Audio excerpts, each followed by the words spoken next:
আসসালামু আলাইকুম সুপ্রিয় শিক্ষার্থীরা, আশা করি তোমরা ভালো আছো। স্কুল অফ এক্সিলেন্সের আরও একটি অ্যাডমিশন আয়োজনে তোমাদের সবাইকে স্বাগত জানাচ্ছি। আমি মোহাম্মদ তন্ময় সরকার, ইংরেজি বিভাগ, ঢাকা বিশ্ববিদ্যালয়।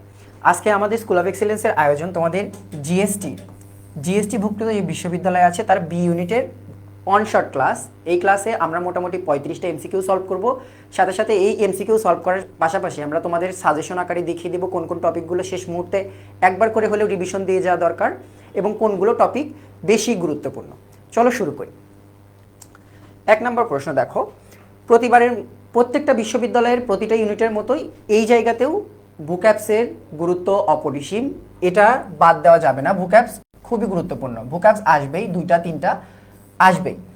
এখন যে কথাটা আমরা সবচেয়ে বেশি মানে আর কি শুনতে পেয়েছি, জানতে পেরেছি যে হচ্ছে এবারের প্রশ্ন জিএসটির তোমাদের হয়তো এটা করবে হচ্ছে ইসলামী বিশ্ববিদ্যালয়। তো তোমরা একটু, তোমাদের জন্য সাজেশন থাকবে যে এই ক্লাস শেষে তোমরা ইসলামী বিশ্ববিদ্যালয়ের যে বিগত সালের বিভিন্ন ইউনিটের যে প্রশ্ন, ইংলিশ খুব বেশি প্রশ্ন না, ঢাকা ভার্সিটি, তারপরে হচ্ছে জাহাঙ্গীরনগর ভার্সিটি, এইসব ভার্সিটির মতো খুব বেশি প্রশ্ন ওদের পাবা না। অল্প কিছু প্রশ্ন আছে, ওই ইউনিটের প্রশ্নগুলো একবার করে হলেও পড়ার চেষ্টা করো যদি ওরা রিপিট করে। কারণ আমি প্রশ্ন প্যাটার্ন যতটুকু অ্যানালাইসিস করে দেখেছি, ওরা একটা প্রশ্ন 2বার এমনকি 3বার পর্যন্ত রিপিট করেছে, এমন হিস্ট্রি ওদের আছে। তো ওরা নিজেদের প্রশ্ন দিয়েও দিতে পারে। দেখো তাহলে প্রথম প্রশ্ন, হোমোজেনাস অর্থ কি? দেখো এটার আমাদের হচ্ছে সিনোনিম দরকার নেই, আমাদের দরকার হচ্ছে অ্যান্টোনিম। হোমোজেনাস বলতে একগোত্রে বোঝায়, একসাথে থাকা বোঝায়, এক বোঝায়, এরকম বোঝাচ্ছে, অর্থাৎ সমগোত্রীয় বোঝায়। দেখো তাহলে এটার বিপরীত দরকার আমাদের। এখন দেখো হোমোজেনাস মানে হচ্ছে কি বললাম, যে একত্র থাকা বোঝায়। তাহলে ইউনিফর্ম মানে কি? এই ইউনিফর্ম মানে উর্দি, মানে বাংলায় যেটা, বাংলার যে আমরা জামা কাপড় পরি ইউনিফর্ম বলি আমরা, স্কুলের ড্রেস, ওইটা কিন্তু নয়। এই ইউনিফর্ম মানে হচ্ছে একত্র, অর্থাৎ সিনোনিম হয়ে গেছে, এটাও হবে না। তারপরে দেখো অর্থোডক্স অর্থ কি? অর্থোডক্স অর্থ হচ্ছে গোরা, অর্থোডক্স অর্থ হচ্ছে গোরা বা সনাতনী, একদম মূল যে জিনিসটা সেটা। তারপরে দেখো কুইর, এটার অর্থ হচ্ছে অদ্ভুত, এটার হচ্ছে অদ্ভুত বা অ্যাবনর্মাল টাইপের কোনো একটা জিনিস, সেটা হচ্ছে কুইর। তাহলে দেখো একমাত্র আমাদের অ্যান্টোনিম এখানে আছে হচ্ছে এতে, ডাইভার্স, অর্থাৎ এটার অর্থ হচ্ছে একত্র থাকা, একমুখী জিনিস বোঝাচ্ছে, আর এটা হচ্ছে ডাইভার্স, বিভিন্নমুখী। 2 নাম্বার দেখো, এটাও হচ্ছে ভোক্যাবস থেকে, বাট এইটা তোমাদের হচ্ছে বোর্ড বইয়ের থেকে। বোর্ড বইয়ে তোমরা বুড়িগঙ্গা নদী নিয়ে প্যাসেজ পড়েছিলে, ওই জায়গায় ছিল পারপিচুয়াল টেন্স, অর্থাৎ চিরস্থায়ী, বুড়িগঙ্গা নদীতে যে চিরস্থায়ী গন্ধ পাওয়া যায় সেটার কথা এখানে ওখানে বলা ছিল, ওই জায়গা থেকে নেওয়া হয়েছে। পারপিচুয়াল মোস্ট নিয়ারলি মিনস, তাহলে পারপিচুয়াল অর্থ কি? পারপিচুয়াল অর্থ হচ্ছে চিরস্থায়ী, পারপিচুয়াল অর্থ হচ্ছে চিরস্থায়ী, চিরস্থায়ী। তাহলে দেখো এখানে বলা আছে প্রথমে পার্মানেন্টের, তো বোঝাই যাচ্ছে এটাই অ্যান্সার হবে। তারপরেও বাকিগুলো আমরা দেখি। মোমেন্টারি অর্থ কি? মোমেন্ট মানে তো সময়, আমরা বুঝছি যে কোন একটা মুহূর্ত। মোমেন্টারি অর্থ হচ্ছে ক্ষণস্থায়ী, মোমেন্টারি অর্থ হচ্ছে ক্ষণস্থায়ী, ক্ষণস্থায়ী বা শর্ট লাস্টিং। ইমপেডিমেন্ট মানে কি? ইমপেডিমেন্ট শব্দটা কিন্তু গুরুত্বপূর্ণ, এটা বিভিন্ন সময় পরীক্ষায় অনেকবার এসেছে। এই ইমপেডিমেন্ট অর্থ হচ্ছে বাধা, বাধা বা ব্যারিয়ার, ব্যারিকেড, এই টাইপের অর্থে এটা ব্যবহৃত হয়। এরপরে হচ্ছে কনজিনিয়াল, কনজিনিয়াল বেশ কয়েকটা মিনিং দেয়, এর একটা হচ্ছে উপযোগী, উপযোগী হতে পারে কনজিনিয়াল, উপযোগী, উপযোগী হতে পারে। এরপরে দেখো 3 নাম্বার, এরপরে দেখো 3 নাম্বার। আচ্ছা তোমাদের কোনো প্রশ্ন থাকলে তোমরা কিন্তু এখানে কমেন্ট করবা। আচ্ছা আইইউ এর প্রশ্ন কোথায় পাবো একজন জিজ্ঞেস করেছে, তপু দাস। এটা তোমরা অনলাইনে সার্চ করলে পেয়ে যাবা, বিভিন্ন সময়ে হয়তো অনেকে সলভ করিয়ে দিয়েছে, তারা হয়তো পেয়ে যাবা এই জায়গা, বা গুগল করে দেখতে পারো। তাছাড়া সবচেয়ে ভালো উপায় হচ্ছে যদি তোমার কাছে প্রশ্ন ব্যাংক থাকে সেটা থেকে তুমি সলভ করবে এবং তোমাদের বন্ধুদের মেনশন করে দিতে পারো, কারণ এটা হচ্ছে আমাদের স্কুল অফ এক্সিলেন্সের মোটামুটি অ্যাডমিশনের একদম শেষ ক্লাস। এটাই হচ্ছে তোমাদের জিএসটির জন্য, পরীক্ষার তো আর বেশি নেই, 3 তারিখে তোমাদের পরীক্ষা। দেখো এরপরে গুরুত্বপূর্ণ যেটা, সেটা হচ্ছে স্পেলিং। স্পেলিংটা গুরুত্বপূর্ণ, এটা মোটামুটি একটা থাকেই, বেশি থাকলে হয়তো 2টা থাকবে। তাহলে দেখো স্পেলিং দেখো, প্রথমে দেখো অ্যাবাচার, এই শব্দটা তোমাদের খুব একটা পরিচিত নয়। এইটা শব্দের অর্থ হচ্ছে ইন, ইন, ইন মানে কি? ইন মানে হচ্ছে সরাইখানা, ইন মানে হচ্ছে সরাইখানা। তোমরা বগুড়ায় যারা থাকো বা বগুড়ায় যারা গেছো, ওই জায়গায় একটা আছে মমো ইন, ওই মোমো ইন, ওই ইন শব্দের অর্থ সরাইখানা, অর্থাৎ রাস্তার পাশে অতিথিদের থাকার যে একটা ব্যবস্থা পথচারী, সেটা হচ্ছে ইন বলে। বানান ঠিক আছে। এরপরে দেখো আর্কিওলজি, এটা বেশ কয়েকবার পরীক্ষায় এসেছে। আর্কিওলজি পরীক্ষায় এসেছে তো ভালো কথা, কিন্তু সমস্যা হলো এই জিনিসগুলো বারবার আমরা ভুলে যাই। আর্কিওলজি মনে রাখবে কিভাবে? আর্কিওলজির মনে রাখার জন্য দেখো লজি, এই অংশটা কিন্তু মনে রাখার দরকার নেই, এটা তোমরা সবাই পারো।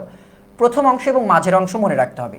এই জন্য প্রথম অংশ হচ্ছে ARCH, আর্ট, এই অংশটা তোমার নিজেকেই মনে রাখতে হবে, এটার কোনো টেকনিক নেই। কিন্তু পরের অংশ, মানে যে অংশটাতে আমাদের মূল ঝামেলাটা লাগে, যে সঠিক না ভুল, এই অংশে কিভাবে মনে রাখবে দেখো, এ হচ্ছে ইংরেজি লেটারের প্রথম অক্ষর, তার কারণে এখানে আর্কিওলজি প্রথমে কি দিবা, প্রথমে হচ্ছে এ, তারপরে ABCD করে ধরো ABCDEFG, এরকম করে যদি যাও তাহলে সিরিয়ালে 2 নম্বরে আসবে ই, তারপরে দেখবা হচ্ছে ও আসছে সিরিয়ালে। এখন তোমাকে যদি এরকম আর্কিওলজি 4টা অপশন বানিয়ে যদি দেয়, এতে আগে দিবে, ই হয়তো পরে দিবে, এরকম করে দিবে, তো এরকম করে সিরিয়াল মনে রাখতে পারো যে এ প্রথমে, তারপরে হচ্ছে ই, তারপরে হচ্ছে ও, আর্ক AEO লজি, এভাবে মনে রাখো। এরপরে দেখো অ্যাপ্রোপ্রিয়েট, অ্যাপ্রোপ্রিয়েটে আমাদের ঝামেলাটা মূলত লাগে হচ্ছে আর নিয়ে, এই অ্যাপ্রোপ্রিয়েটে আর দুইটা এবং পি নিয়ে ঝামেলা লাগে। তোমরা বিভিন্ন অ্যাপস ইউজ করো, ওই অ্যাপ থেকে মনে রাখবে অ্যাপ রো প্রিয়েট, নট পিএট, ওখানে কিন্তু দেওয়া থাকবে পিএট, PIATE দেওয়া থাকবে, তো এটা কিন্তু অ্যাপ্রোপ্রিয়েট, অর্থাৎ আর আর সাউন্ডটা কিন্তু বারবার রিপিট হবে কিন্তু। তাহলে দেখো এই তিনটাই ঠিক আছে আমাদের, একমাত্র ভুল হচ্ছে অ্যাস্থেটিক। তোমরা অনেকে অ্যাস্থেটিক পোস্ট করো ফেসবুকে, ওই অ্যাস্থেটিক শব্দে কিন্তু ডাবল টি নাই, ওইটার AESTACTICS, এই একটা টি বাদ দিলেই এটা হচ্ছে সঠিক, অ্যাস্থেটিক। তাহলে আমাদের ভুল কোনটাতে আছে? আমাদের ভুল হচ্ছে ডি নাম্বারটা। এরপরে দেখো 4 number, choose the correct spelling. এখানে আমরা এই একটা শব্দ দিয়ে অনেকগুলো অপশন করে সেরকম করি নেই, কারণ যেহেতু শেষ মুহূর্তের ক্লাস, তোমাদের যেহেতু এক ক্লাসে একটু বেশি পড়তে হবে, যাতে অনেকগুলো শব্দ একবার করে রিভিশন হয়, তার কারণে অপশনগুলো এরকম করে সাজানো হয়েছে। দেখো এবার দরকার আমাদের হচ্ছে কারেক্ট স্পেলিং। আচ্ছা, 3-এর ডি অ্যান্সার, 3-এর ডি অ্যান্সার। আমি তোমাদের মেসেজগুলো দেখার চেষ্টা করছি, তোমরা যারা পারো আগেই কমেন্ট করে দিতে পারো। 4 নাম্বার দেখো চুজ দ্য কারেক্ট স্পেলিং, এখানে কোন স্পেলিংটা সঠিক। তাহলে দেখো প্রথমে দেখো কোর্টিয়াস, কোর্টিয়াস বানানি কিন্তু এখানে COURTEOUS, এটা কিন্তু কোর্টিয়াস, এখানে ইটা মিসিং আছে, তার কারণে এটা ভুল। তারপরে দেখো কনসাইন্স, কনসাইন্স তোমরা বইয়ে কিন্তু অনেকবার পড়েছো, কনসাইন্স অর্থ হচ্ছে বিবেক, এখানে দেখো ভুল আছে কোন জায়গায়, CONSCIENCE, মনে রাখো এইভাবে, কন প্লাস বিজ্ঞান, কন প্লাস হচ্ছে বিজ্ঞান, বিজ্ঞানের যে সায়েন্স ওইটাই হচ্ছে কনসাইন্স, এটাতে কি হবে SCIENCE, এসি হবে না, CE হবে। এরপরে দেখো আর একটা আছে কোল্যাটেরাল, কোল্যাটেরালটা ঠিক আছে, কোল্যাটেরালে কোনো ভুল নেই। কোল্যাটেরাল অনেকগুলো অর্থ হয়, একটা অর্থ হয় হচ্ছে জামানত। ডি দেখো, ডিতে ভুল কোন জায়গায়, ইনাগুরেট, এই শব্দটা কিন্তু গুরুত্বপূর্ণ, শুধুমাত্র স্পেলিংয়ের জন্য নয়, কনসাইন্স এবং ইনাগুরেট দুইটা শব্দই কিন্তু ভোক্যাবস হিসেবেও গুরুত্বপূর্ণ। ইনাগুরেট শব্দের অর্থ হচ্ছে কোনো কিছু উদ্বোধন করা, অর্থাৎ নবীনদের উদ্বোধন করা বা কোনো প্রতিষ্ঠান উদ্বোধন করা, সেটা হচ্ছে ইনাগুরেট। এই ইনাগুরেটে ভুল আছে হচ্ছে, ইনাগুরেট হবে না, GURATE, এইটা হচ্ছে ইনাগুরেটের সঠিক স্পেলিং। তাহলে অ্যান্সার হচ্ছে এখানে আমাদের কারেক্ট স্পেলিং হচ্ছে কোল্যাটেরাল। আচ্ছা, 4-এর সি ঠিক আছে। এরপরে দেখো 5 number, what does dog days implies, এটা কোন জায়গা থেকে আসছে? তাহলে এই দুটো তো স্পেলিং থেকে ছিল, এটা আসছে আমাদের হচ্ছে ইডিয়মস অ্যান্ড ফ্রেজ থেকে, এটা আসছে আমাদের হচ্ছে ইডিয়মস অ্যান্ড ফ্রেজ, এটা হচ্ছে ইডিয়মস অ্যান্ড ফ্রেজের প্রশ্ন। ইডিয়মস অ্যান্ড ফ্রেজ থেকে মিনিমাম একটা প্রশ্ন থাকবেই, কোনো বাদ নেই। দেখো ডগ ডেজ, ডগ ডেজ অর্থ কি? খুব কমনভাবে তুমি যদি সহজভাবে মনে রাখতে পারো, সেটা হচ্ছে বাংলায় আমরা একটা কথা বলি, কিছুদিন পরেই অত্যাধিক পরিমাণ গরম পড়বে, এই এপ্রিল মাসের শেষের দিকেই, আমরা বলি মজা করে যে কুত্তা মারা গরম, এই কথাটা তো শুনছো যে কুত্তা মারা গরম, এই কুত্তা মারা গরমটাই হচ্ছে ডগ ডেজ, অর্থাৎ খারাপ সময়, খুবই প্রচণ্ড অস্বস্তিকর গরমের সময়, বা তোমার কোনো একটা জীবনে একটা খারাপ সময় যাচ্ছে সেইটা, অর্থাৎ গরমের সময় অস্বস্তিকর সময় হতে পারে বা তোমার জীবনের একটা খারাপ সময় হতে পারে, সেটা হচ্ছে এ ব্যাড টাইম বা ডগ ডেজ বা কুত্তা মারা গরম বলতে পারো, ডগ ডেজ। আচ্ছা, পাশের ডি বলেছে time of Discord, Rezwanul Mojahid, না এটা ভুল বলেছে, এ টাইম অফ ডিসকর্ড না এটা। 6 নাম্বার দেখো, হু রোট দ্য পোয়েম অ্যালোন, এটা তোমাদের বোর্ড বই থেকে আসা প্রশ্ন, বাট এটা হচ্ছে লিটারেচারের প্রশ্ন। লিটারেচার থেকে 1-2টা প্রশ্ন দেখা গেছে আর কি, জিএসটিতে মাঝে মাঝে দেখা গেছে। সো আমাদের একটু লিটারেচার পড়তে হবে।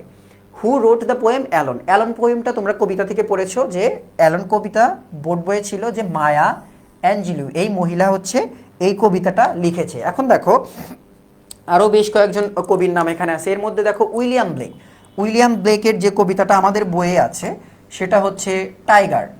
ওখানে টাইগার বানানটা দেখো কি, TYGER, টাইগার বানানটা কিন্তু এরকম ছিল ওখানে, টাইগার।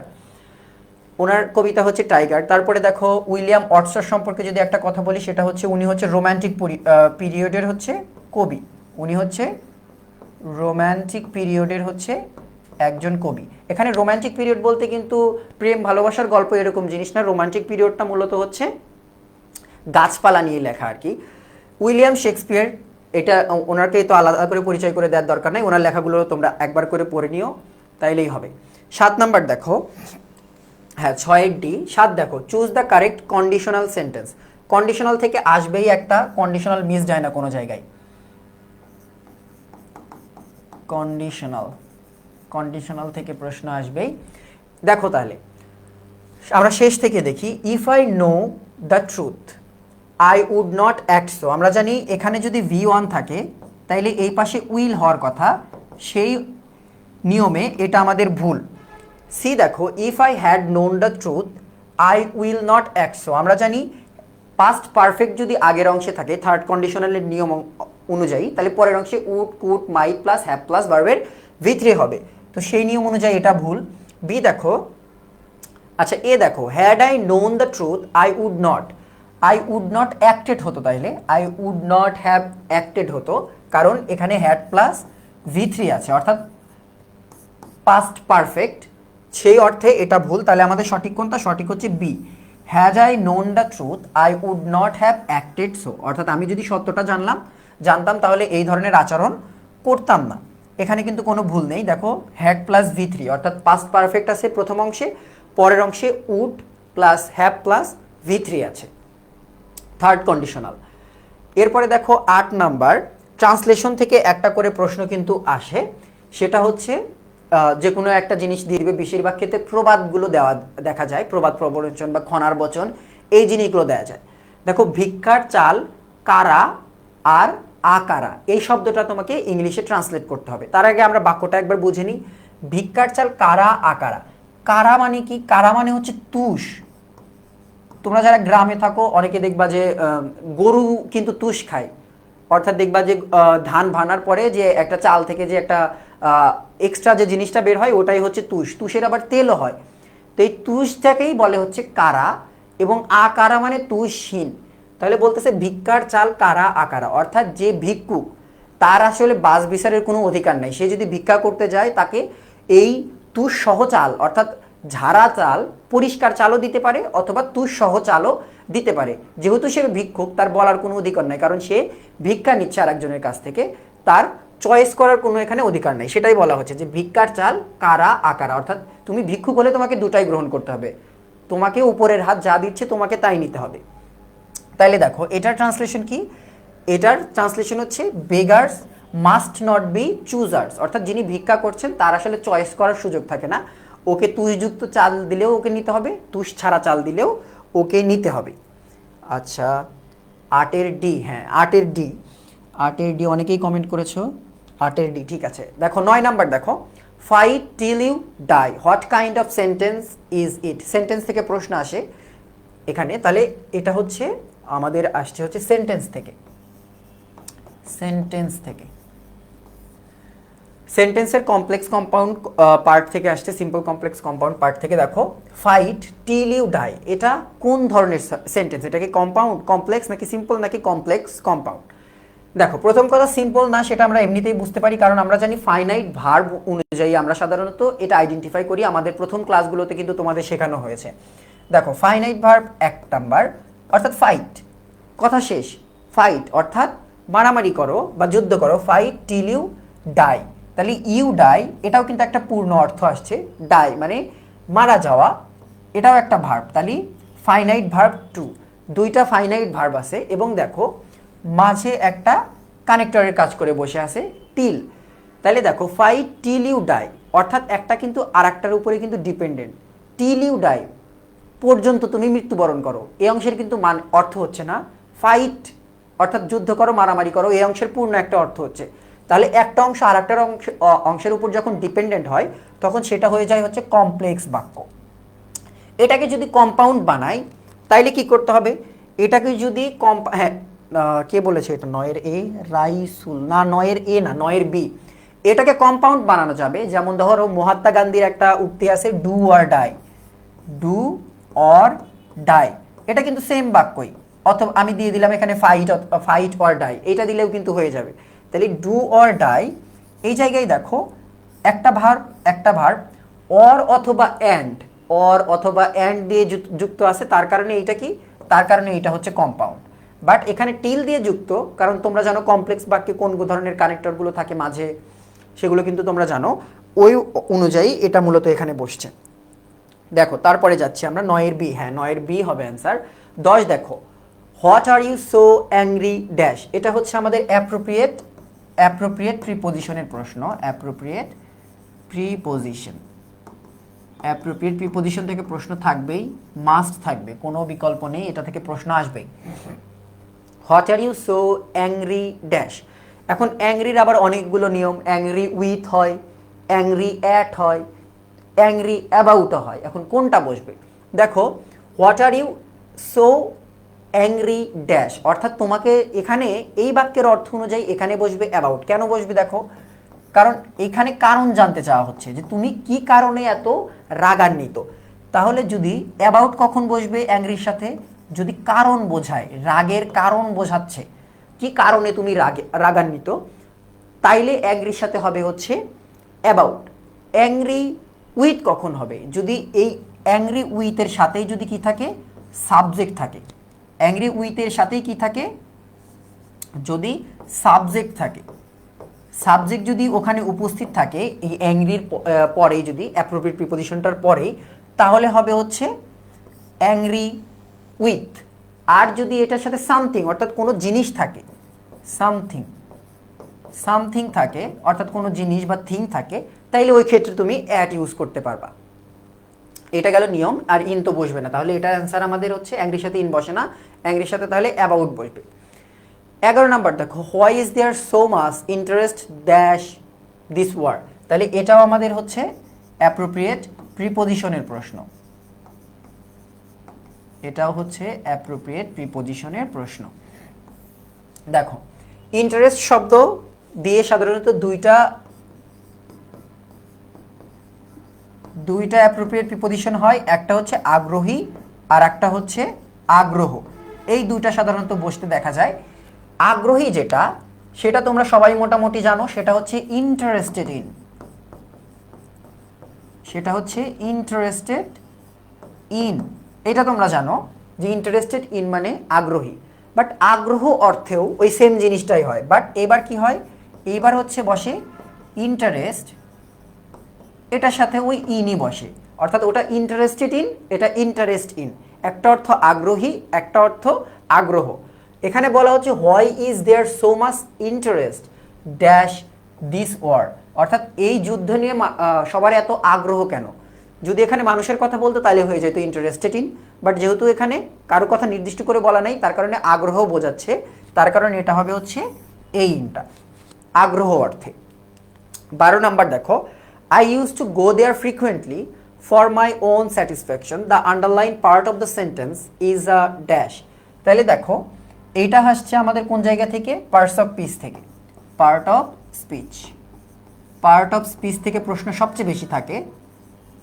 পার্ট অফ স্পিচ থেকে যেমন ধরো কি কি থাকবে, নাউন থাকবে, প্রোনাউন থেকে প্রশ্ন থাকে, অ্যাডভার্ব, অ্যাডজেটিভের এই অংশগুলো থেকে প্রশ্ন থাকে। এছাড়া এই অংশে আরও যে প্রশ্ন থাকে, যেমন ধরো নাম্বারের এই অংশ থেকে প্রশ্ন থাকে কিন্তু, অর্থাৎ তোমাকে পার্টস অফ স্পিচটা অন্তত গুচ্ছের জন্য ভালো করে পড়তেই হবে। তাহলে দেখো আমাদের এই আন্ডারলাইন পার্টটা কি সেইটা জানতে চাওয়া হচ্ছে। তাহলে তার আগে আমরা আশেপাশেরগুলো দেখি। স্যাটিসফ্যাকশন, আমরা এটা জানি স্যাটিসফ্যাকশন হচ্ছে নাউন, আর নাউনকে যে মডিফাই করে সেটা কি হয়, নাউনকে যে মডিফাই কি করে সেটা হয় হচ্ছে অ্যাডজেক্টিভ। তাহলে ওন স্যাটিসফ্যাকশন অর্থাৎ নিজের স্যাটিসফ্যাকশন, তাহলে হবে অ্যাডজেক্টিভ। এখন তোমাদের কাছে আমার সম্পূরক প্রশ্ন, এখানে মাই শব্দটা কোন পার্টস অফ স্পিচ? তোমাদের কাছে প্রশ্ন, এই মাই শব্দটা কোন পার্টস অফ স্পিচ?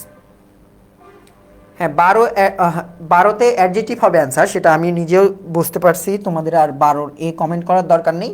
এবার তোমরা বলো মাই যে শব্দটা আছে, যদি ওনের পরিবর্তে মায়ের নিচে দাগ থাকতো তাইলে কোনটা অ্যান্সার হইতো?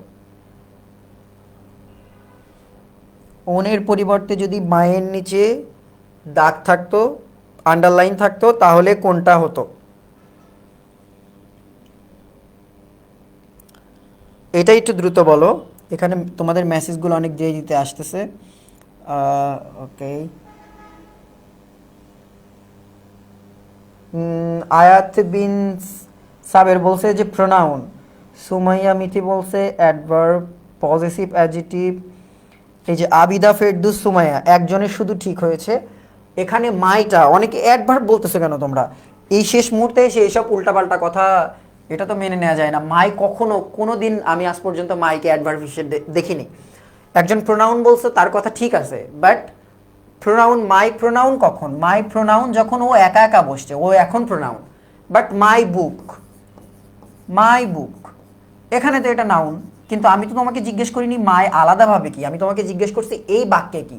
এই বাক্যে মাইটা হচ্ছে অ্যাডজেক্টিভ, এই বাক্যে অ্যাডজেক্টিভ, কারণ নাউনকে যেই মডিফাই করুক না কেন অ্যাডজেক্টিভ হয়ে যাবে।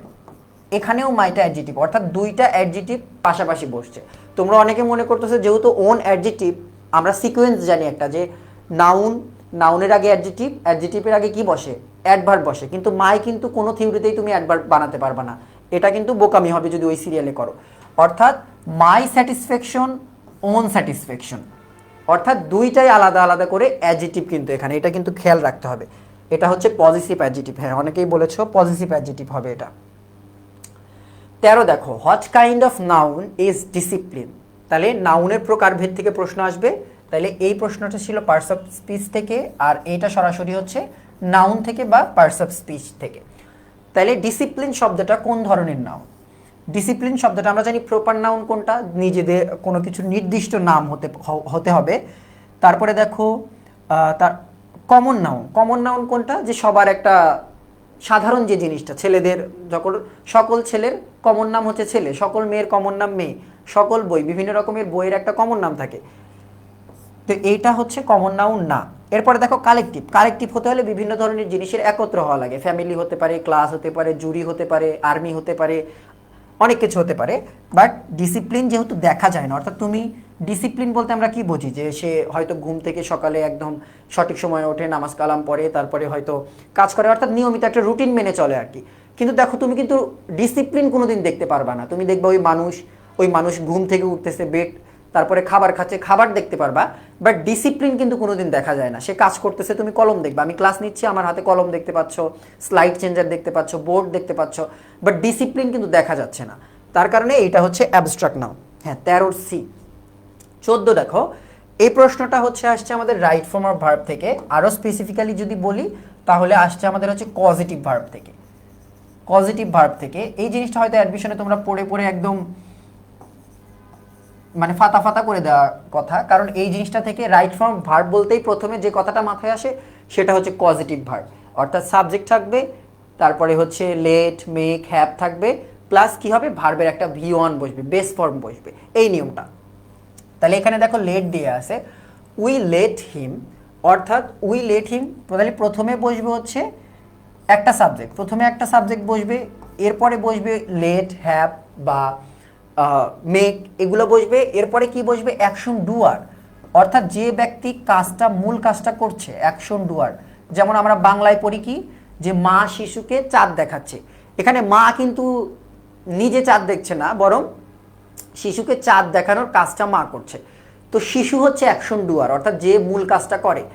যেমন দেখো, we let him dash between two movies, মানে এখানে বোঝা যাচ্ছে যে চয়েস করার, কোনো কিছু একটা চুজ করার কথা বলা হচ্ছে। তাইলে এই ব্যক্তি উই, আমরা কিন্তু এই কাজটা করছি না, বরং এই হিম, এই ব্যক্তিটা হচ্ছে মূল কাজটা করছে, তার কারণে একে বলা হয় হচ্ছে অ্যাকশন ডুয়ার। তাহলে we let him dash between two movies, আমরা জানি কি হয় এখানে, বেস ফর্ম বা ভার্বের V1 বসে। তাইলে এখানে দেখো, এখানে তাহলে অ্যান্সার কোনটা হবে? আচ্ছা, একজন বলেছে, সানজিদা খাতুন বলেছে CHOAC, এই চুজ কিন্তু V2 ফর্মে আছে, এই চুজ কিন্তু V2 ফর্মে আছে। 14 এ হবে, এই যে আরফিনা জান্নাত মিম বলেছে 14 কিন্তু এ হবে, কারণ চয়েস শব্দটার দিকে খেয়াল করো, চয়েস শব্দটা এখানে একটা আছে, এই চয়েস অর্থ কিন্তু ওই পছন্দই, বাট এইটা কিন্তু নাউন, এইটা কিন্তু নাউন। আবার দেখো এইটা আছে V2 ফর্মে, চুজিং তুমি বসাতে পারবে না, কারণ একটা ফাইনাইট ভার্ব তোমার লাগবে। একটা সেন্টেন্স ফর্ম করতে প্রথম যে জিনিসটা লাগে, একটা ফাইনাইট ভার্ব, শুধু ভার্ব না, একটা অবশ্যই সেটা ফাইনাইট ভার্ব হতে পারে। চুজিং একটা ভার্ব, বাট এটা হবে না। তাহলে আমাদের এখানে অ্যান্সার কোনটা? চুজ, এইটা হচ্ছে V1 ফর্ম আমাদের। We let him choose between two movies, আমরা তাকে দুইটা মুভির মধ্যে একটা চুজ করতে দিলাম। 15 দেখো, the thief broke dash the house for gold, এটা অ্যাপ্রোপ্রিয়েট প্রিপোজিশনে বলা যায়, বাট ফ্রেজাল ভার্ব বলা এটাকে বেশি ভালো হবে। এটা হচ্ছে ফ্রেজাল ভার্ব, ফ্রেজাল ভার্ব থেকে প্রশ্ন একটু কম আসে, বাট ওই মোটামুটি ধরো অ্যাপ্রোপ্রিয়েট প্রিপোজিশনের জায়গা থেকে বেশি আসে। The thief broke dash the house for gold, অর্থাৎ কোনো কিছু ভেঙে কারো ভেতরে ঢুকে যাওয়া অর্থে ব্রোকের সাথে বসে হচ্ছে ইনটু, অর্থাৎ ভেঙে, কোনো কিছু ভেঙে প্রবেশ, কোনো কিছু ভেঙে প্রবেশ অর্থে, কোনো কিছু ভেঙে প্রবেশ অর্থে তাইলে কি বসবে? Broke into. এটার অ্যান্সার তাহলে আমাদের এ, ব্রোক ইনটু। হ্যাঁ, ইনটু হবে, আরবি দিয়ে নাম লেখা আমি পড়তে পারছি না এটা, তারপরে আবিদা ফেরদৌস সুমাইয়া লিখেছে, ওকে এটা ইনটু হবে, ঠিক আছে তোমাদের উত্তর। তারপরে দেখো 16 number, I will not marry of my daughters under 18, choose the correct passive form. তাহলে ভয়েস থেকে প্রশ্ন আসবে, ভয়েস থেকে প্রশ্ন আসতে পারে। দেখো, I will not marry of my daughter under 18, এখানে একটা সম্পূর্ণ তথ্য পড়ে নাও আগেই। যেমন ম্যারি অফ অর্থ কি? ম্যারি অফ অর্থ হচ্ছে বিয়ে দেওয়া, ম্যারি মানে তো বিয়ে, বাট ম্যারি অফ মানে হচ্ছে বিয়ে দেওয়া, বিয়ে দেওয়া। অর্থাৎ এখানে এই আই বলতেছে যে আমি আমার 18 বছরের কম বয়সী কন্যাদের বিয়ে দেব না, এই কথা বলছে। এইটার আমাদের প্যাসিভ করতে হবে। দেখো, তাহলে আমাদের প্রথমে দরকার সাবজেক্ট, তাহলে আমাদের সাবজেক্ট নিতে হবে হচ্ছে এই অংশটা, ডটার্স আন্ডার 18। তাইলে আর একটা নিয়ম, সেটা হচ্ছে তোমরা প্যাসিভ ভয়েসে নিয়ম পড়েছো যে মডাল যে ভার্বগুলো আছে, can, could, shall, should, will, would, may, might, এই জিনিসগুলো যদি প্যাসিভে থাকে, নো চেঞ্জ, অর্থাৎ উইল আছে তোমার মনে হলো একটু উড করে দিই, ক্যান আছে কুড করে দিই, বাট কোনো রকমের চেঞ্জ তুমি করতে পারবা না যদি মডালস থাকে। তাইলে দেখো এখানে চেঞ্জ করেছে কোনটাই সেটা আমরা আগে বাদ দেব। দেখো এখানে উড, তার কারণে এটা বাদ। এরপরে দেখো উইল থেকে শ্যাল করে দিয়েছে, এটা বাদ।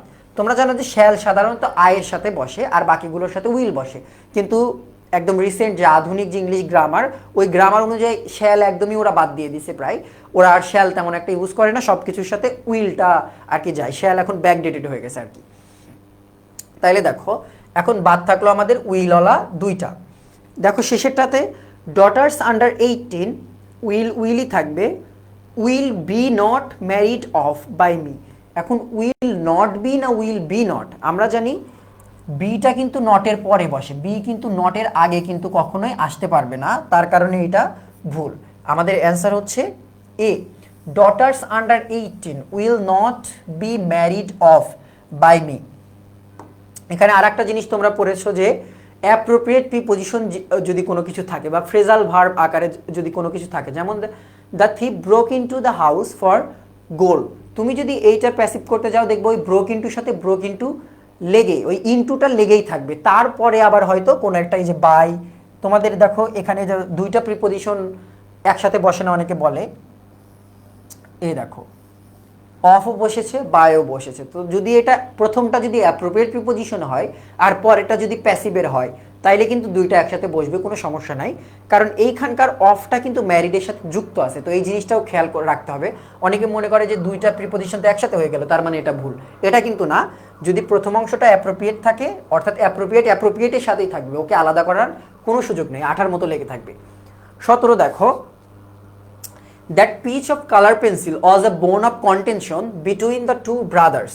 The underline dash is a, আচ্ছা আন্ডারলাইন এখানে পার্ট ছিল, underline part is a dash phrase. তাহলে এটা আসছে আইডেন্টিফিকেশন অফ ফ্রেজ থেকে, আইডেন্টিফিকেশন অফ ফ্রেজ থেকে। ফ্রেজ কিন্তু গুরুত্বপূর্ণ, ফ্রেজ ক্লজ থেকে আইডেন্টিফিকেশন কিন্তু আসে, বা এই অংশ থেকে প্রশ্ন অন্তত আসবে যে ফ্রেজ বা ক্লজের ধরন আসতে পারে। তাহলে দেখো, আমরা প্রথমে একদম ফ্রেজ ক্লজ শেখানোর সময় তোমাদের প্রথমে যেটা বলা হচ্ছিল যে ইট দিয়ে রিপ্লেস করে দিবা, এটা হচ্ছে সবচেয়ে বেশি আসে আর কি, মানে সহজ হলেও বারবার দেখবা এগুলোই আসে যে ইট দিয়ে রিপ্লেস করা যায় কিনা। ইট দিয়ে রিপ্লেস করা গেলে সেটা কি হয়, নাউন হয়। ব্যতিক্রম কিছু আছে, সেটা আলাদা কথা, বাট কমন প্রথমে কথা হচ্ছে আমরা ইট দিয়ে রিপ্লেস করব। That piece of colour pencil was a bone of contention. তাহলে মূল কথা, কন্টেনশন মানে হচ্ছে বিবাদ, কন্টেনশন মানে হচ্ছে বিবাদ। এখানে আরেকটা জিনিস শিখে রাখো, বোন অফ কন্টেনশন মানে হচ্ছে দ্বন্দ্বের বিষয়, a matter of dispute, an Apple of Discord. তোমরা ইডিয়মস অ্যান্ড ফ্রেজে পড়েছো এই জিনিসগুলো, বোন of contention, Apple of Discord, এগুলো অর্থই হচ্ছে বিবাদ, এগুলোই অর্থ হচ্ছে বিবাদ। আচ্ছা, তাহলে দেখো ইট দিয়ে রিপ্লেস করছি এবার। ইট ওয়াজ a bone of contention between the true brothers. এটা দুই ভাইয়ের মধ্যে দ্বন্দ্বের কারণ ছিল। অর্থ আসছে, কিন্তু অর্থ কিন্তু আসছে, এটা দুই ভাইয়ের মধ্যে দ্বন্দ্বের কারণ ছিল। যেহেতু অর্থ আসছে, তার কারণে আমরা এটা হচ্ছে বলবো নাউন ফ্রেজ। আচ্ছা হ্যাঁ, 17 এ হবে, 17 হচ্ছে এ হবে। ওকে, এরপরে দেখো আমরা 18তে যাচ্ছি। এই 18টা হচ্ছে ক্লজ থেকে আসা প্রশ্ন, ফ্রেজ ক্লজ দুইটা থেকে প্রশ্ন আসে। We read that we may learn. এইবার তোমাদের কাছে আমার প্রশ্ন, এইটা কোন পার্সেপিস? এইসি 26 কেউ আছে, 26-এর কাউকে খুঁজে তোমার লাভ নেই, লাবণী তুমি নিজে ক্লাস করো, আগে থেকে পড়ে নিজেকে আগায় রাখার চেষ্টা করো। আচ্ছা দেখো, 18 নাম্বার কি হবে? সানজিদা খাতুন, রেদওয়ানুল মুজাহিদ, তোমরা টোপ গিলেছ, বোঝা যাচ্ছে আর কি। আচ্ছা, আর কারো কি মনে হয় যে এই নাউন হবে? রেদওয়ানুল মজিদ বোঝাচ্ছে হচ্ছে 18 হবে হচ্ছে এ। তোমারটা শুধু ঠিক আছে, আর বাকি আরবি দিয়ে নাম লেখা পড়তে পারছি না, আরবি। যা হোক, তোমরা অনেকে নাউন বলেছো, এটাই হচ্ছে তোমাদের জন্য হচ্ছে টোপ, এইটা হচ্ছে তোমাদের জন্য টোপ। এই দেখো, এটা ইট দিয়ে কিন্তু রিপ্লেস করা যায়। উই রিড ইট, আমরা এটা পড়েছি, উই রিড ইট। এটা কিন্তু ইসলামী বিশ্ববিদ্যালয়ের একটা বিগত বছরের প্রশ্ন, ওরা এরকম শয়তানি প্রশ্ন করে, আমি যতদূর দেখলাম আর কি, বেশ অনেকগুলো প্রশ্নই দেখেছি। তো ওরা যদি প্রশ্ন করে এরকম শয়তানি প্রশ্ন, একটা দুইটা আসলেও আসতে পারে। উই রিড ইট, তুমি কিন্তু সহজ সরলভাবে কিন্তু ইট দিয়ে রিপ্লেস করে অর্থ আসছে, তুমি কিন্তু ঠিকই বসাই দিবা, বাট তোমাকে এই অংশটা পড়তে হবে। ইট দিয়ে রিপ্লেস করার আগে তার কারণে এই অংশটা তোমাকে পড়তে হবে। দেখো এই অংশে কি বলেছে, we read that we may learn. এইখানে দ্যাটটা এখানে সবচেয়ে বড় ঝামেলার বিষয়, কারণ এইখানে দ্যাটের আগে একটা জিনিস উজ্জ আছে এই বাক্যে, সেটা উজ্জ কি? সো। এই সো দ্যাটের সোটা এখানে উজ্জ আছে, তার কারণে এটা বোঝার কোনো উপায় নেই। But we read so that we may learn, আমরা পড়ি যাতে আমরা শিখতে পারি। তাইলে এখন এইবার সো দ্যাটটা তুলে দেওয়ার পরে এইবার রিডকে, তুমি তো প্রথমে রিডকে প্রশ্ন করেছিলে কি দিয়ে? ইট দিয়ে রিপ্লেস করলাম। তারপরে তুমি প্রশ্ন করেছিলে রিডকে কি দিয়ে? হোয়াট দিয়ে। উই রিড হোয়াট, ইট, আমরা পড়ি, কি পড়ি? এটা পড়ি।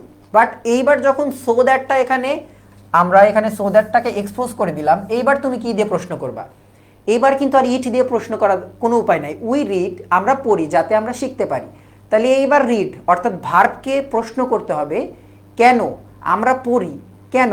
এইবার প্রশ্ন করতে হবে কিন্তু হয় দিয়ে, কেন আমরা পড়ি, এখন কেন? যাতে আমরা শিখতে পারি, অর্থাৎ হয় দিয়ে প্রশ্ন করে কিন্তু এবার উত্তর পাওয়া যাচ্ছে। এবং এখানে কিন্তু সো দ্যাট ছিল, তার কারণে এইটা হবে আমাদের হচ্ছে অ্যাডভার্বিয়াল ক্লজ। সহজ সরল আচ্ছা ভাইয়া, নাউনটা তো আপনি উপরেরটা উত্তর দিয়েছে এখন, এটা তো এখনো দেয়নি। ও আচ্ছা আচ্ছা, সমস্যা নাই, যাও এই 17তে কিন্তু এটা নাও, কারণ এইখানে কোনো অংশে ঝামেলা নেই, বাট এই অংশে কিন্তু ঝামেলা আছে যে এটা ইটি দিয়ে রিপ্লেস করলে তারপরেও হচ্ছে না, কারণ এখানে হয় দিয়ে মূলত প্রশ্ন করতে হবে। এটা একটু কঠিন প্রশ্ন ছিল। এটা হবে হচ্ছে এ। পিডিএফ কই পাবো? পিডিএফ ক্লাস শেষে দিয়ে দেওয়া হবে। পেজে মেসেজ দিও, পেজে মেসেজ দিও ক্লাস শেষে, ক্লাসটা করে নাও আগে। 19 দেখো, Robin can not type and his sister dash. এটা আসছে আমাদের হচ্ছে নেগেটিভ এগ্রিমেন্ট থেকে। এটা হচ্ছে negative agreement, affirmative and negative agreement তোমরা পড়েছো, ওই অংশ থেকে প্রশ্ন আসে। অ্যাফার্মেটিভ অ্যান্ড নেগেটিভ এগ্রিমেন্ট থেকে প্রশ্ন আসে। দেখো নেগেটিভ এগ্রিমেন্টে আমরা দুইটা শব্দ দিয়ে জানি যে আমরা ওই এগ্রিমেন্টটাকে প্রকাশ করতে পারি, একটা হচ্ছে এইদার আর একটা হচ্ছে নেইদার। এই দুইটা দিয়ে হয় এইদার না হয় নেইদার, এই দুইটার মধ্যে তোমাকে যে কোনো একটা বসাতে হবে। এখন কোনটা বসাবা তার ডিপেন্ড করবে ওই জায়গায় অ্যান্ড এর পরে সাবজেক্ট আছে কিনা বা সাবজেক্ট নাই কিনা, এই দুইটার উপর। এখন দেখো Robin can not type and dash is sister, তাহলে এখানে তার সিস্টার, তার বোন, একটা সাবজেক্ট কিন্তু দেওয়া আছে অ্যান্ডের পরে, তার কারণে তোমাকে এইবার সেই নিয়ম অনুযায়ী কিন্তু আগাতে হবে। দেখো সাবজেক্ট যদি থাকে তাইলে কি হয়, সাবজেক্ট যদি থাকে তাইলে হবে হচ্ছে ওই সাবজেক্ট অনুযায়ী। এখানে ক্যান আছে, অক্সিলারি ভার্ব, এখানে ক্যান না লিখে আমরা লিখি অক্সিলারি ভার্ব। সাবজেক্ট থাকলে আমাদের অক্সিলারি ভার্ব বসে, তারপরে যেহেতু নেগেটিভ এগ্রিমেন্ট, নেগেটিভ এগ্রিমেন্টে তো অবশ্যই নটই বসবে, এবং এইদার, এবং এইদার বসবে। সরি, একটা জিনিস ভুল বললাম যে নেগেটিভ এগ্রিমেন্ট বলেই যে নট বসবে, বিষয়টা কিন্তু এরকম না। এইদার যদি বসাও তাইলে হচ্ছে তোমার নট বসবে, কিন্তু এইটাকে যদি নেইদার দিয়ে করতে হয় তাহলে, আচ্ছা প্রথমে অ্যান্সারটা বলে নিই, তাহলে এ অনুযায়ী দেখো অ্যান্সার কোনটা সঠিক। অক্সিলারি নট প্লাস এইদার, এখানে আছে ক্যান প্লাস এইদার, হবে না, নট দরকার আমাদের। নেইদার ক্যান হবে না, এইদার ক্যান নট হবে না, আমাদের হবে হচ্ছে can plus not plus either. এইটা হচ্ছে আমাদের অ্যান্সার, বি নাম্বার। এখন কথা, যদি হিজ সিস্টার এই জিনিসটা যদি না থাকতো এখানে, তাইলে যদি আমরা নেইদার দিয়ে করার চেষ্টা করতাম তাহলে কেমন হতো। দেখো Robin can not type and, তোমরা এটা বলো তো দেখি কি হবে। 19-এর বি, ধরো এখানে সিস্টারটা নাই, এখানে তুমি নেইদার দিয়ে যদি তারে করো তাইলে কেমন হবে।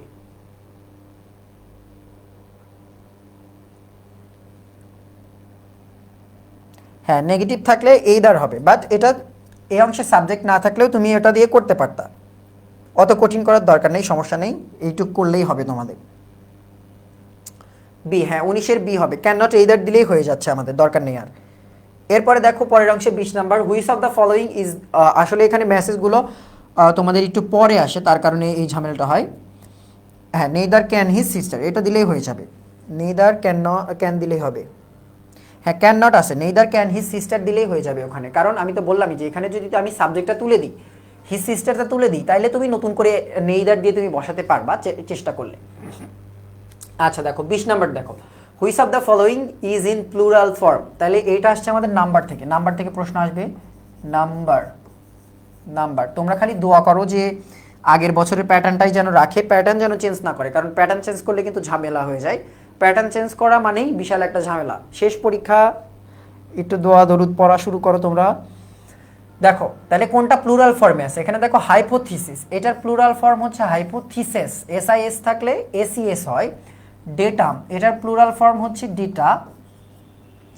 এরপরে দেখো রেডিয়াস, রেডিয়াসের প্লুরাল ফর্মটা তোমরা লেখো। এটার অ্যান্সার সি, অবশ্যই তোমাদের সবার ঠিক আছে মোটামুটি, এটা সহজ ছিল প্রশ্ন। মিডিয়া হবে অ্যান্সার, বাট তোমাদের কাছে সম্পূরক যেটা জানতে চাই সেটা হচ্ছে রেডিয়াস, এটার রেডিয়াসের তোমরা হচ্ছে প্লুরালটা লেখো, রেডিয়াসের প্লুরালটা লেখো। মিডিয়া অ্যান্সার, বাট রেডিয়াসের লেখো, রেডিয়াসের প্লুরাল কি হবে। রেডিয়াস তো সিঙ্গুলার, বাট এটার একটা প্লুরাল ফর্ম আছে। হ্যাঁ এই যে উম্মে মারিয়াম লিখেছে, এটা হচ্ছে রেডি, RADII, রেডি, এইটা হচ্ছে, হ্যাঁ রেডি, এটা হবে অ্যান্সার। তারপরে দেখো 21 number, choose the correct one, এটা হচ্ছে সাবজেক্ট ভার্ব এগ্রিমেন্টের প্রশ্ন, সাবজেক্ট ভার্ব এগ্রিমেন্টের প্রশ্ন, এটা সাবজেক্ট ভার্ব এগ্রিমেন্টের প্রশ্ন। এখান থেকেও পরীক্ষায় প্রশ্ন থাকবেই থাকবে। এখন দেখো, আচ্ছা ওইটা ঠিক আছে, দেখো এই অংশে প্রথমে 1/3 আর 2/3, এই দুইটার মধ্যে কোনটা সঠিক? 1/3 আর 2/3 এই দুইটার মধ্যে কোনটা সঠিক? আচ্ছা রেডিয়াস রেডির পেছনে আর পড়ে থেকো না, ওটা শেষ হয়ে গেছে। তোমরা এখন এইটা লেখো, মানে এই অংশটা প্রশ্ন সলভ করার আগে তোমরা আগে এইটা বলো 1/3 2/3, তারপরে হচ্ছে আচ্ছা আর দরকার নেই, এই দুইটা হলেই তোমাদের থেকে বোঝা যাবে এই দুইটার মধ্যে সঠিক কোনটা। ওকে 21-এর সি অ্যান্সার ঠিক আছে। সবাই করতে গেলে ইজি, বাট এক্সামে গেলে কোপ খাই সাকিবুল ইসলাম। এটা সত্যি কথা, এটাতে হাসার কিছু নাই, বাট একা একা সলভ করতে গেলে হয়, বাট পরীক্ষার হলে আসলে পরীক্ষার হলে স্ট্রেস থাকে অনেক বেশি, স্ট্রেস অনেক বেশি থাকার কারণে পরীক্ষার হলে এই জিনিসটা কিন্তু হয়, এটা সত্যি কথা। বাট ওখানে তোমাকে একটু কনফিডেন্স নিয়েই বসতে হবে পরীক্ষার হলে, এবং এটা মনে রাখতে হবে যে ওই প্রেশারটা তোমাকে কন্ট্রোল করা এখান থেকে শিখে যেতে হবে। অর্থাৎ তুমি অনেক বেশি পরীক্ষা দিয়ে দিয়ে কিভাবে এই স্ট্রেসটা কমানো যায় পরীক্ষার হলে যাতে ভুল না হয়, এটা তোমাকে ক্লাসরুম থেকে শিখে যেতে হবে পরীক্ষা দিয়ে দিয়ে। আচ্ছা এখানে 1/3টা কিন্তু ঠিক আছে, 1/3 হয়, বাট 2/3 কিন্তু হয় না, 2/3 কিন্তু হবে, এখানে কিন্তু এস হবে। অর্থাৎ প্রথম অংশটা যখন প্লুরাল হবে তখনই কিন্তু পরের অংশের সাথে এস লেগে যাবে একটা। তাইলে এখানে একমাত্র দেখো, এখানে 2/3 ছিল, 2/3 of the jackfruit have eaten, এখানে জ্যাকফ্রুট বলতে বোঝাচ্ছে একটা জ্যাকফ্রুট, একটা জ্যাকফ্রুট হলে পারে তো তাইলে বোঝাচ্ছে একটা কাঁঠালের 2 ভাগের কি বলছে এখানে 3/2 এখানে হচ্ছে খাওয়া হয়েছে। তাহলে এই কাঁঠাল যেহেতু একটা, তাহলে এখানে হওয়ার কথা ছিল হ্যাজ, বাট হ্যাভ হয়েছে তার কারণে ভুল। তারপরে দেখো 2/3 আছে, এখানে 2/3 কিন্তু হয় না তার কারণে ভুল। এখানে ডিতে দেখো 2/3 এমনিতেও ভুল, তারপরে দেখো জ্যাকফ্রুট দেওয়া আছে এখানেও হ্যাজ হবে, এটাও ভুল। একমাত্র ঠিক আছে আমাদের C, 2/3 of the jackfruits have eaten. তাইলে বলা হচ্ছে অনেকগুলো জ্যাকফ্রুট, তার মধ্যে 2/3 হচ্ছে কি হয়েছে, খাওয়া হয়ে গেছে। ওকে 22 দেখো, I must do it make it negative, এইটাও তোমাদের হচ্ছে সেন্টেন্স থেকে আসছে, এটাও তোমাদের সেন্টেন্স থেকে আসা প্রশ্ন, এটাও হচ্ছে সেন্টেন্স থেকে আসা প্রশ্ন। আই মাস্ট ডু ইট, এগুলো কিন্তু আমরা অনেকটা স্কুলেও পড়েছি। মাস্ট থাকলে হয় হচ্ছে ক্যান নট, বাট বা ক্যান নট হেল্প, এগুলো আমরা জানি হয়ে থাকে। এটার অ্যান্সার তাহলে কোনটা হবে দেখো, প্রথম অংশ I can not but do it, ঠিক আছে, এটা এটা উত্তর হতে পারে। তারপরে দেখো I must not but do it, must থাকলে আমরা জানি ক্যান নট হবে বা ক্যান নট হেল্প হবে, এখানে মাস্ট আমরা কখনোই দিতে পারবো না, মাস্ট থাকলে মাস্ট দেওয়ার কোনো সুযোগ নেই। তারপরে দেখো see I can not help doing is, আমরা জানি can not help, could not help, এগুলো থাকলে ভার্বের সাথে কি বসে, ভার্ব প্লাস আইএনজি বসে, তাহলে এটাও ঠিক আছে। এখন দেখো D number I can not হেল্প, ক্যান নট হেল্পের পরে এটা ডুইং হবে, তার কারণে এটা ভুল। অর্থাৎ আমাদের অ্যান্সার হচ্ছে এ আর সি দুটাই কিন্তু ঠিক আছে। হ্যাঁ ই লিখছো তোমরা অনেকে, এটা কিন্তু ঠিক আছে। এরপরে দেখো 23 number, whom did you meet yesterday, অর্থাৎ কার সাথে তুমি গতকাল দেখা করেছিল। The word whom is a dash pronoun. এখন দেখো এই বাক্যে, অর্থাৎ যেহেতু একটা বাক্য তোমাকে এখানে তুলে দিয়েছে, সেন্টেন্স এখানে দিয়ে দিয়েছে, তার মানে বোঝা যাচ্ছে যে এই বাক্যে হুমটা কোন প্রোনাউন তোমাকে সেটাই চাওয়া হয়েছে, সহজেই বোঝা যাচ্ছে। এই বাক্যে হচ্ছে ইন্ট্রোগেটিভ, বাট সমস্যা হলো এই হুম তারপরে দ্যাট, এই দুইটা জিনিস, এই দ্যাট কিন্তু ডেমনস্ট্রেটিভ প্রোনাউনও, আবার এইটা হচ্ছে রিলেটিভ প্রোনাউনও। হুম, এই হুম এখানে ইন্ট্রোগেটিভ প্রোনাউন, আবার এটা রিলেটিভ প্রোনাউনও, কিন্তু এইটা ডিপেন্ড করবে কোন বাক্যে, কোন অবস্থানে, কোন কাজে এটা ব্যবহার হয়েছে তার উপরে। যেমন ধরো আমি যদি এটা দূরে রেখে বলে that is a slide changer, তাইলে এবারে এটা কি হবে, এইটা হচ্ছে একটা স্লাইড চেঞ্জার, এইখানে এই দ্যাটটা হচ্ছে ডেমনস্ট্রেটিভ প্রোনাউন, কোনো সন্দেহ নাই। বাট যখন দুইটা সেন্টেন্সকে দ্যাট দিয়ে যুক্ত করবা তখন কিন্তু ওইটা হয়ে যাবে রিলেটিভ। এখানে যেমন ধরো হুম দিয়ে কি করলা, হুম দিয়ে প্রথমে হচ্ছে প্রশ্ন করলা, hmm did you meet yesterday, কার সাথে দেখা করেছিলে গতকাল, তাইলে এইখানে কি, এইখানে কিন্তু ইন্টারোগেটিভ প্রোনাউন। বাট যখন তুমি দুইটা ক্লজ বা ফ্রেজের মাঝখানে, অর্থাৎ দুইটা বাক্যের মাঝখানে হচ্ছে কানেকশনের জন্য বসাবা, তখন কিন্তু এই হুমটা কিন্তু আর ইন্টারোগেটিভ থাকবে না, তখন সেটা কিন্তু রিলেটিভ হয়ে যাবে, তখন সেটা রিলেটিভ হবে। বাট এই বাক্যে এটা ইন্টারোগেটিভ, সহজেই বোঝা যাচ্ছে এটা। এরপরে দেখো 24 নাম্বার, হু রোট অ্যানিমাল ফার্ম। তাই অ্যানিমাল ফার্ম এইটা কার লেখা? এটা তোমরা অনেকবারই পড়া হয়েছে এবং বারবার এইটাই আসে, কারণ যেহেতু এটা বিসিএস বা চাকরির পরীক্ষা না, তার কারণে ওই লিটারেচারের ওই অত ডিপ থেকে প্রশ্ন আসে না, একটু উপর উপর থেকে যেগুলো বেশি ফেমাস লেখা, বেশি ফেমাস রাইটার, ওদেরগুলো থেকে বেশি আসা দেয়। যেমন এখানে অ্যানিমাল ফার্ম মূলত হচ্ছে জর্জ অরওয়েলের, বাট জেন অস্টেনের থেকেও প্রশ্ন আসে। জেন অস্টেনের থেকে কোনটা আসে? Pride and prejudice. Pride and prejudice, এইটা কিন্তু পরীক্ষায় আসে, প্রাইড অ্যান্ড প্রিজুডাইস। এইটা হচ্ছে জেন অস্টেনের লেখা। উইলিয়াম শেক্সপিয়ারের অনেক আছে। লিও টলস্টয়ের যেটা আসে, আমরা সর্বপ্রথম পড়েছিলাম মনে হয় ক্লাস 10-এর যে আমাদের কি থাকে একটা উপন্যাস আর একটা মনে হয় নাটক ছিল, ওই বইয়ের মধ্যে আমরা প্রথমে এই লিও টলস্টয়ের কথা পড়েছিলাম, যেখানে ওনার বিখ্যাত বই হচ্ছে অর অ্যান্ড পিস, যুদ্ধ এবং শান্তি। তাহলে এইগুলো দেখা যায় মাঝে মাঝে আসে। 24-এর এ, হ্যাঁ 24-এর এ অ্যান্সার, বাট এই কয়টা হচ্ছে এক্সট্রা তথ্য আর কি, জেনে রাখা ভালো। 25 দেখো, which of the following is singular. তাহলে আবারও আমাদের এখানে নাম্বার থেকে প্রশ্ন আসছে, নাম্বার থেকে আসা প্রশ্ন। দেখো, which of the following is singular, এখানে কোনটা সিঙ্গুলার? দেখো কোনটা সিঙ্গুলার? মিডিয়া। আমরা কিছুক্ষণ আগেও মিডিয়া একবার ছিল, মিডিয়ার প্লুরাল যদি করি তাহলে হচ্ছে মিডিয়াম। ওয়াসিসের প্লুরাল করলে হবে হচ্ছে ওয়াসেস, এটা হবে ওয়াসিস, এটা সিঙ্গুলার করলে। মিডিয়ার সিঙ্গুলার হবে হচ্ছে মিডিয়াম। ফেনোমেনার সিঙ্গুলার হবে হচ্ছে ফেনোমেনন, NON, মেনা থাকলে নন হয় শেষে, ফেনোমেনা ফেনোমেনন। ওয়াসেস ওয়াসিস, মিডিয়া মিডিয়াম, একমাত্র সিঙ্গুলার হচ্ছে ক্রাইসিস। ক্রাইসিসের প্লুরাল যদি করো তাহলে হবে হচ্ছে ক্রাইসেস, ক্রাইসেস। এই শব্দগুলো বাক্যে আসলে কেউ ইউজ করে কিনা আমি আজ পর্যন্ত দেখিনি, বাট আমাদের পড়তে হয়, অ্যাডমিশনের সিস্টেম যেরকম সেরকম করতে হয়, আমাদের কোনো উপায় নেই। তারপরে দেখো 26 number, neither of the answer dash correct. তাহলে এটা আমাদের আসছে হচ্ছে সাবজেক্ট ভার্ব এগ্রিমেন্ট থেকে, এটা হচ্ছে সাবজেক্ট ভার্ব এগ্রিমেন্ট থেকে, সাবজেক্ট ভার্ব এগ্রিমেন্ট।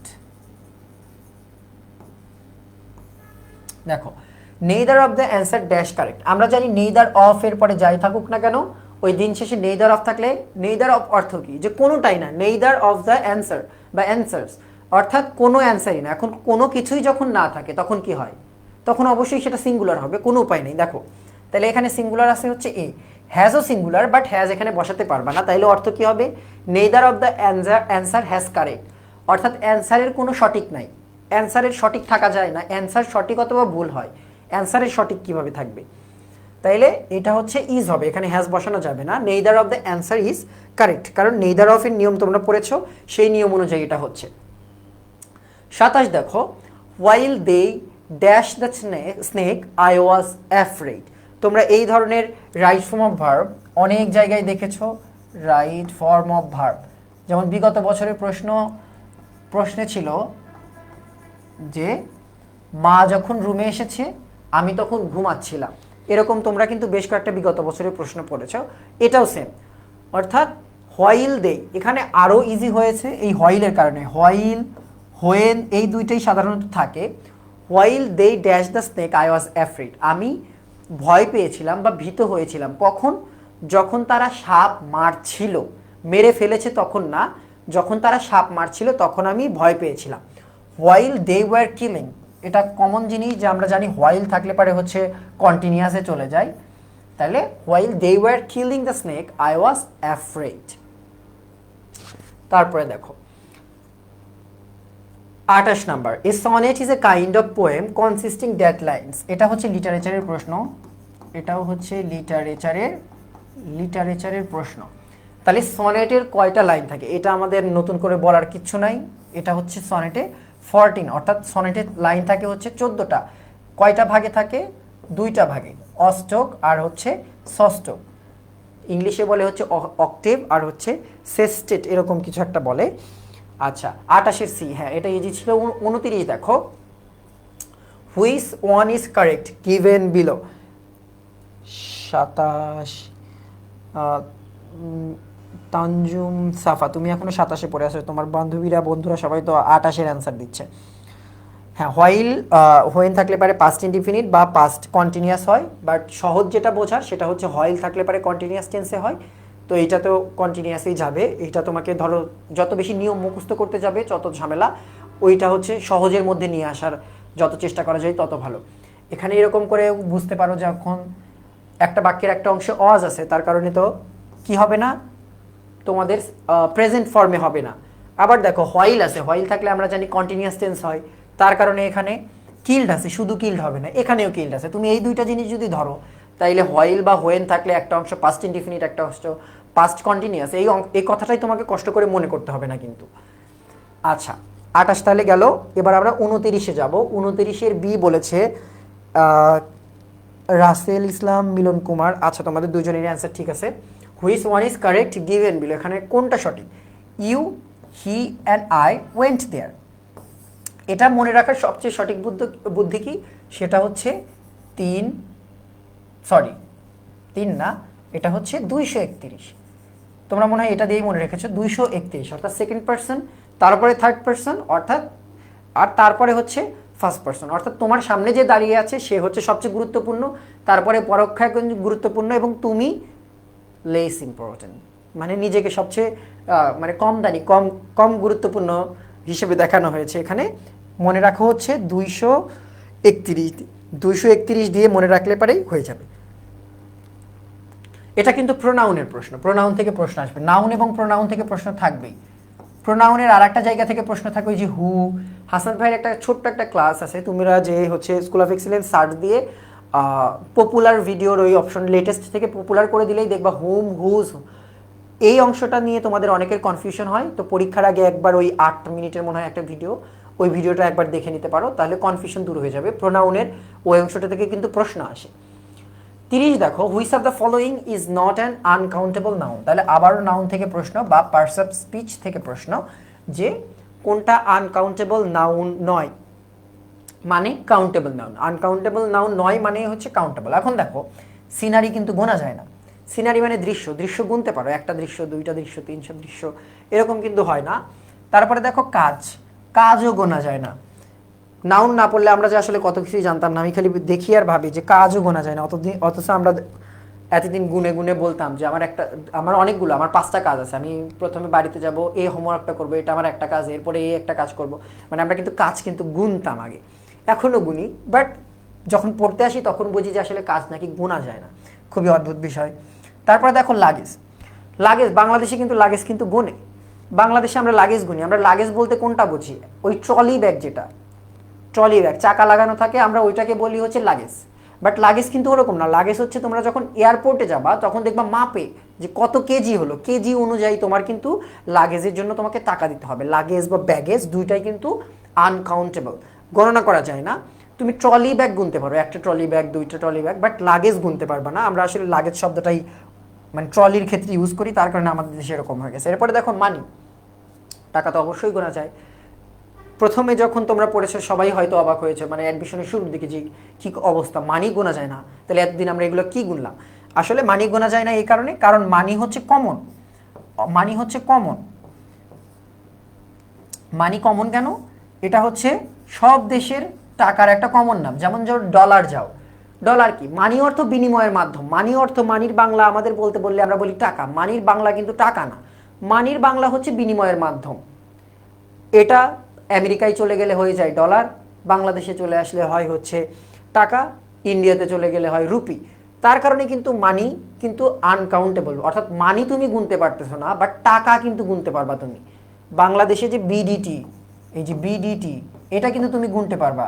ডলার যেটা, ওটা গুনতে পারবা, বাট মানি গুনতে পারবা না। তাহলে একমাত্র গুনতে পারবা কি? সেটা হচ্ছে স্টার। স্টার, একটা তারা, দুইটা তারা, অথচ লক্ষ লক্ষ তারা গুনে কোনোদিন শেষই করা যায় না।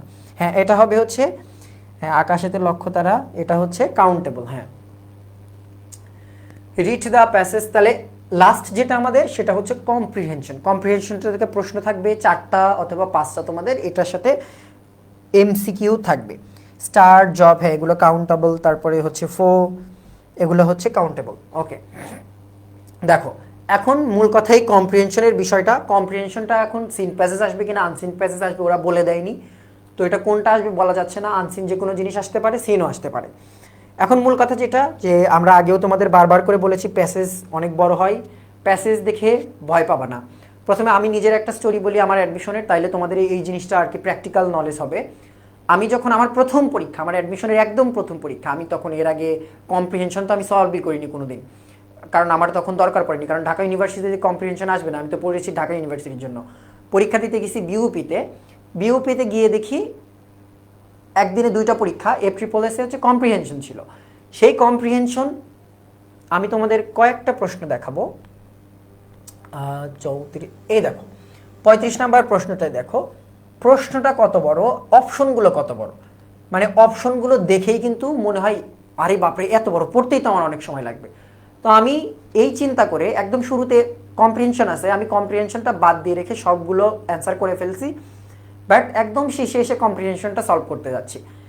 এমন একটা সময় আমি সলভ করছি, তখন দেখি যে এইটা একদম ইজি, মানে এত বড় করে রাখছে অপশনগুলো, প্যাসেজটা দেখে মনে হচ্ছে না জানি কত কঠিন, অথচ এটা আমি না পড়েই ডিসিশন নিছি যে না এটা অনেক বড়, আমার এখন পড়ার সময় নেই, আমি একটু পরে দেখতেছি এটা।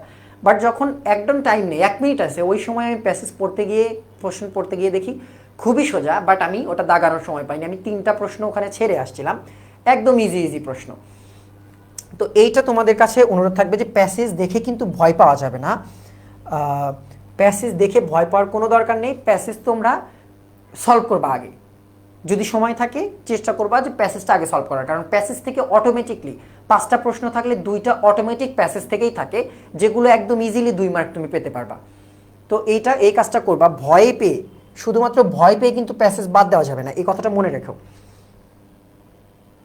না ক্লাস লং টাইম হবে না, 35টা মাত্র এমসিকিউ আর 5টা এমসিকিউ আছে, এরপরে তোমাদের কিছু তোমাদের সাথে কথাবার্তা বলে আমরা শেষ করে দেবো ক্লাস। দেখো তাহলে what is the closest meaning of the word in doubt. আমরা তোমাদের যে কথাটা বারবার বলি যে প্রথমে আমরা প্যাসেজ লাভ দিয়ে পড়বো না, আমরা দেখবো যে আসলে ওয়ার্ড মিনিং রিলেটেড কোনো প্রশ্ন আমাদের প্যাসেজে আছে কিনা, প্রথমে আমরা সেগুলো সলভ করবো। দেখো ইন ডাউট শব্দটা আছে, এখন ইন ডাউট শব্দটা কোন জায়গায় আছে, আমরা জাস্ট প্যাসেজ থেকে ওই জিনিসটা আইডেন্টিফাই করব এবং ওই লাইনটাই জাস্ট খালি পড়ে ওইটার অ্যান্সার করবো। They are endowed with reason. Endowed with কিন্তু appropriate preposition, অর্থাৎ কাউকে কোনো কিছু দিয়ে দায়িত্ব অর্পণ করা, কোনো কিছু তার উপর অর্পণ করা। They are endowed with reason and conscience and should act towards one another in a spirit of brotherhood. অর্থাৎ তাহলে endowed এখানে কি অর্থে আসছে, এখানে আসছে হচ্ছে কারোর উপর কোনো একটা দায়িত্ব অর্পণ করা বা কাউকে কোনো একটা কাজ দেওয়া অর্থে এখানে endowed শব্দটা ইউজ করা হচ্ছে। তাহলে প্যাসেজ অনুযায়ী এটার ক্লোজেস্ট যে মিনিং আমাদের সেটা জানতে হচ্ছে। এখন দেখো ফোর্সড অর্থ কি, জোর করা, বাট ইনডাউট অর্থ হচ্ছে অর্পণ করা, নট জোর করা কাউকে। তারপরে দেখো রেস্ট্রিক্টেড মানে হচ্ছে একদম সীমাবদ্ধ, এটাও অ্যান্সার হচ্ছে না, এটাও হচ্ছে না। কন্ট্রোল অর্থ রেস্ট্রিক্টেড, একমাত্র হচ্ছে ইকুইপড অর্থাৎ কাউকে কোনো কিছু দিয়ে দায়িত্ব অর্পণ করে রাখা, অর্থাৎ এইটা হচ্ছে এই জিনিসটার সিনোনিম, অর্থাৎ কাছাকাছি অর্থ এটার এদের। এরপরে দেখবা যে আর কোনো আছে কিনা। এই দেখো এখানে একটা ফ্রেজ পাওয়া গেছে, in a spirit of Brotherhood, এটাও প্রথম লাইনটাই আছে, তাহলে আমাদের পুরো প্যাসেজটা পড়া লাগতেছে না এই দুইটা সলভ করার জন্য। In a spirit of brotherhood অর্থাৎ ভ্রাতৃত্ববোধের যে স্পিরিট, এইটা বলতে কি বোঝানো হচ্ছে আমরা দেখি প্রথম লাইনটা। They are endowed with reason and conscience and should act towards one another in a spirit of brotherhood, অর্থাৎ একে অন্যের সাথে ভ্রাতৃত্বের বন্ধনের মতো আচরণ করা উচিত, এরকম কথা বলা হচ্ছে এখানে। তাহলে এটার অ্যান্সার কী হবে, সহজেই বোঝা যাচ্ছে। Acting competitively with others, no তুমি কম্পিটিটিভলি যদি ব্যবহার করো তাহলে তো আর সেটা ব্রাদারহুড থাকলো না। Treating others with unity, respect and kindness, এইটা হবে অ্যান্সার। অর্থাৎ একতা, তারপরে সম্মান এবং দয়া দিয়ে হচ্ছে আরেকজনের সাথে ট্রিট করা, কন্ডাক্ট করা, এইটা হচ্ছে in a spirit of Brotherhood. তাহলে দেখো এই জিনিসটা কিন্তু সোজা ছিল। এবং দেখো আর একটা প্রশ্ন আছে, entitled to. Entitled to refers to, entitled to বলতে কি বোঝায় দেখো, ইনটাইটেল টু তাহলে প্যাসেজে কোন জায়গায় আছে, জাস্ট খালি এই জিনিসটা তুমি খুঁজে বের করে এইটার অ্যান্সার করবা। দেখো তো কোন জায়গায় আছে, তোমরা একটু লাইন দেখো।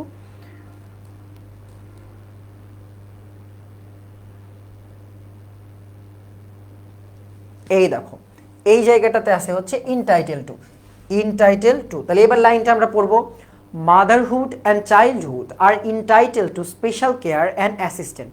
অর্থাৎ বলা হচ্ছে যে মাতৃত্বকালীন এবং যে তুমি যখন একদম ছোট থাকো, শিশু থাকো, ওই সময় তোমার একটা অধিকার, entitled to special care and assistant, তোমার একটা বিশেষ অধিকার আছে যত্ন এবং ভালোবাসা সহযোগিতা পাওয়ার, সেটার কথা বলা হচ্ছে। তাইলে দেখো, তাহলে ইনটাইটেল টু অর্থ কি, legally or morally having the right, অর্থাৎ এটা বৈধভাবে এবং মোরাল অর্থাৎ নৈতিকভাবেও, যে একজন মানুষকে তুমি কষ্ট করতে দিচ্ছ তাহলে মোরাল একটা বিষয় আছে ওখানে, যে নৈতিক একটা দায়িত্ব তোমার থাকে।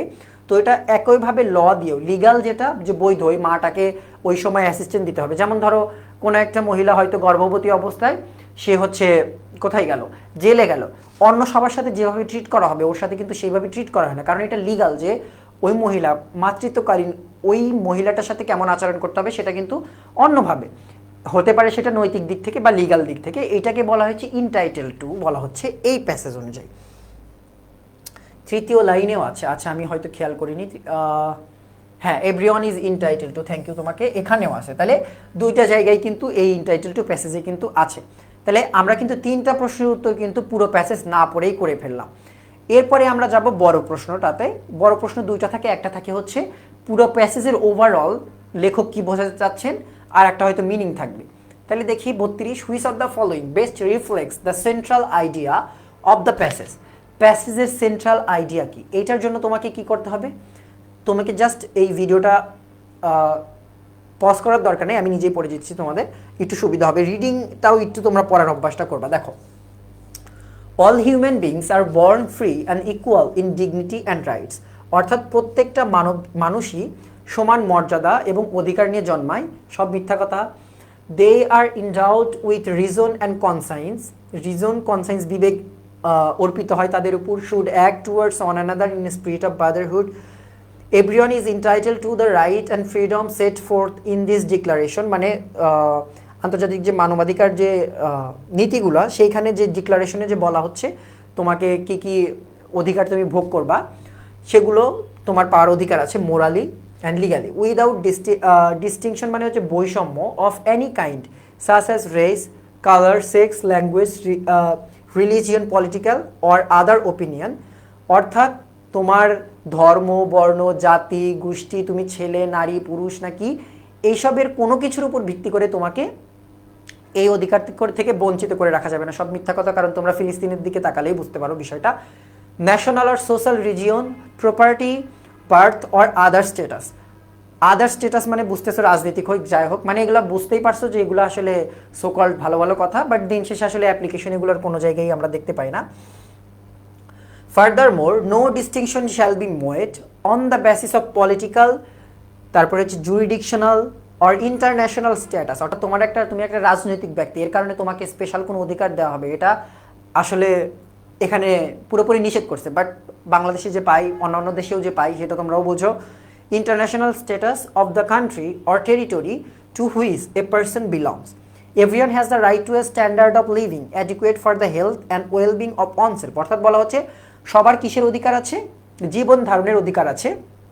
স্ট্যান্ডার্ড অফ লিভিং অর্থাৎ মানসম্মত জীবন ধারণ, শুধু জীবন ধারণ না, মানসম্মত জীবন ধারণ, এবং শুধুই মানসম্মত না, সেটা অ্যাডিকুয়েট অর্থাৎ পর্যাপ্ত হতে হবে। একজন মানুষ হিসেবে তোমার যতগুলো লাগে ওই পর্যন্ত পাইলে সেটা অ্যাডিকুয়েট বা পর্যাপ্ত।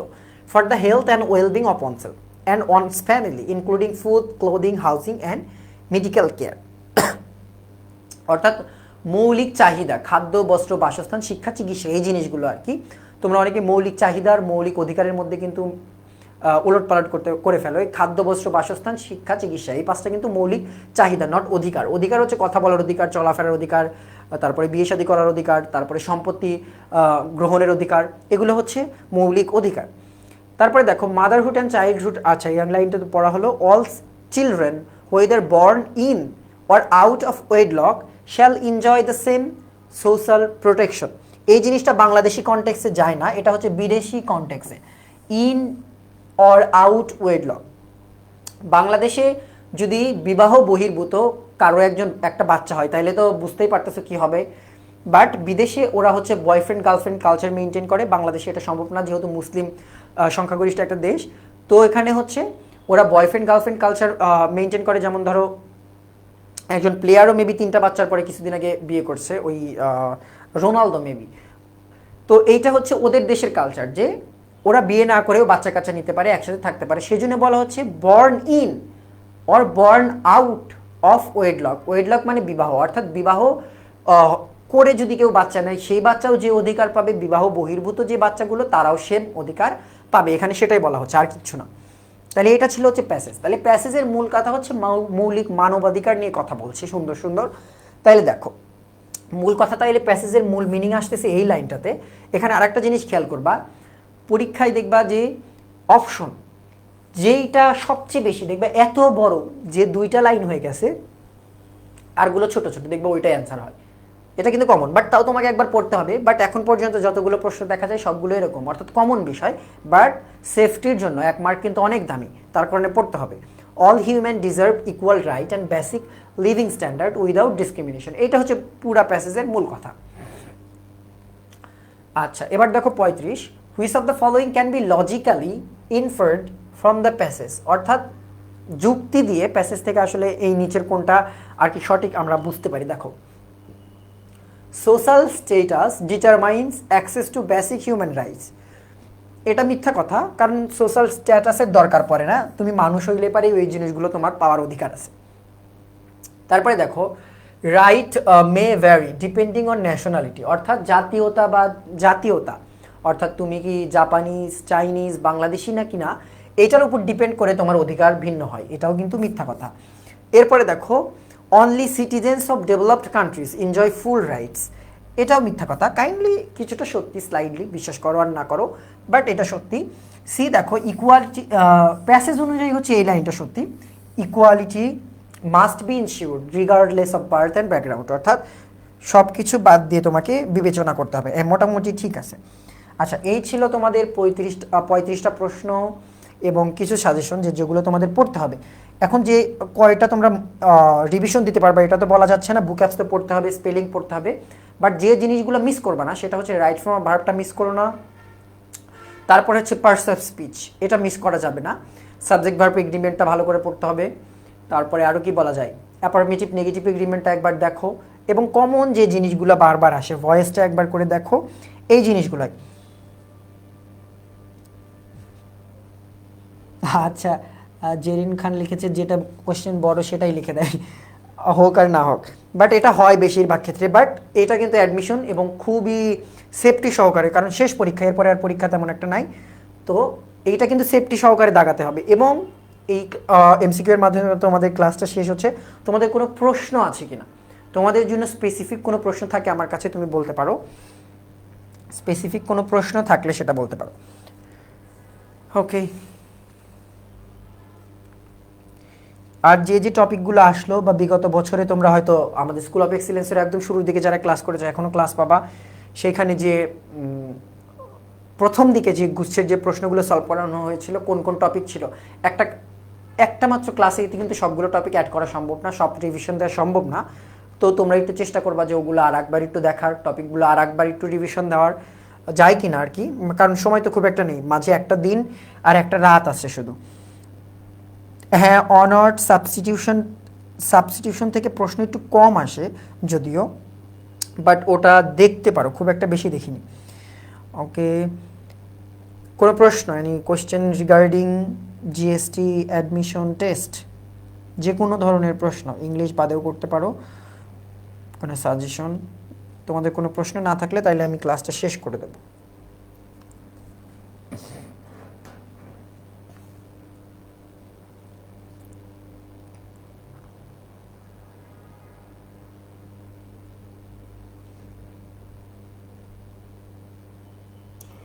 হাসনাত ভাই ক্লাস না, হাসনাত ভাই তো এখন এমপি বেচারা, উনি তো এখন প্রেশারে থাকে, উনি এখন কি ক্লাস নেবে? প্রশ্ন কি এমন হবে ভাইয়া, এটা বলা যাচ্ছে না, এই যে আরবি দিয়ে কি যেন লেখা, নাম পড়তে পারছি না, প্রশ্ন এমন হবে কিনা বলা যাচ্ছে না। প্যাটার্ন আমি তো আগেই বললাম যে ইসলামিক ইউনিভার্সিটি প্রশ্ন করবে, ইসলামিক ইউনিভার্সিটি যেহেতু প্রশ্ন করবে শোনা যাচ্ছে, তো প্রশ্ন প্যাটার্ন ওরা যদি চেঞ্জ করে তাইলে তো চেঞ্জ করবে, বাট টপিক কিন্তু সেম থাকবে, ভয় পাওয়ার কিছু নাই। Right form of verb right form of ভার্বই থাকবে, রাইট ফর্ম অফ ভার্বকে ফর্ম অফ রাইট বানাবে না ওরা, ওই রাইট ফর্ম অফ ভার্বই থাকবে, নিয়ম কিন্তু সেমই থাকবে।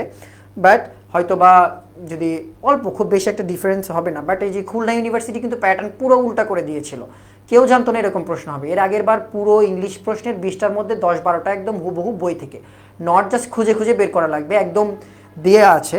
বাট ওরা কিন্তু চেঞ্জ করে দিয়েছিল। বাট আমার মনে হয় না গুচ্ছে এরকম করবে, কারণ গুচ্ছ হচ্ছে স্টুডেন্টদের লাস্ট ভরসা, এই জায়গায় এরকমটা করা খুব একটা যৌক্তিক না আমার মতে। ভাই আপনি এক্সামে আগে কোন পার্টটা দাগাতেন? আমি আসলে এক্সামে শুরু থেকে দাগাতাম।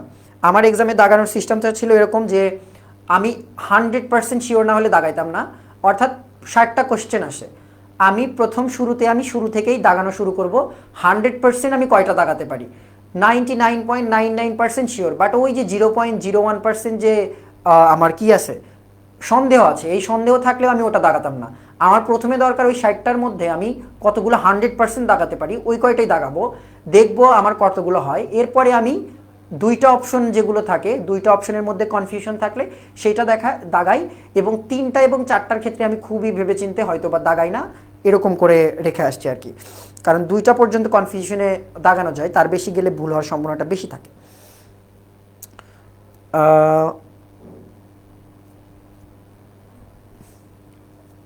অনলাইন এক্সামগুলো দিতে পারো।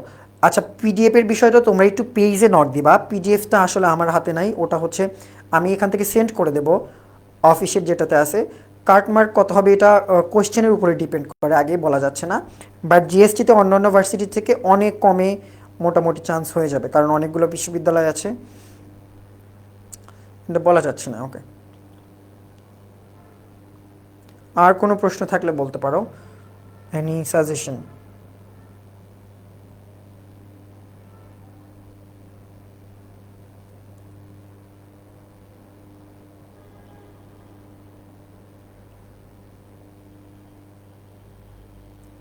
ওকে, ক্লাস শেষ করে দিচ্ছি, আর তোমাদের কোনো প্রশ্ন নেই, তোমাদের জন্য শুভকামনা। শেষ পরীক্ষা একটু মনোযোগ দিয়ে পরীক্ষায় একটু দাগানোর চেষ্টা করো, আশা করি ইনশাল্লাহ ভালো কিছু হবে। আর যারা ফাঁকি দিয়েছো, কয়টা দাগাবো ভাই এটা তোমার উপর ডিপেন্ড করে, তুমি কয়টা পারো তার উপরে। ভুল কম দাগানোর চেষ্টা করবো, মাইনাস মার্কিং হবে। কাট মার্ক কত হতে পারে এটা বলা যাচ্ছে না, 3 তারিখেই আসলেই দেখা যাবে, তখন আমরা পেজে সলভ দিয়ে দেবো, তখন বলে দেবো যে কত আসলে কাট মার্ক হতে পারে। ওকে, তাহলে ক্লাসটা আমরা এখানেই শেষ করছি। আল্লাহ হাফিজ, তোমাদের জন্য অনেক অনেক শুভকামনা, তোমরা তোমাদের এই স্বপ্নের জার্নিতে সফল হও, একদম শেষ পরীক্ষা।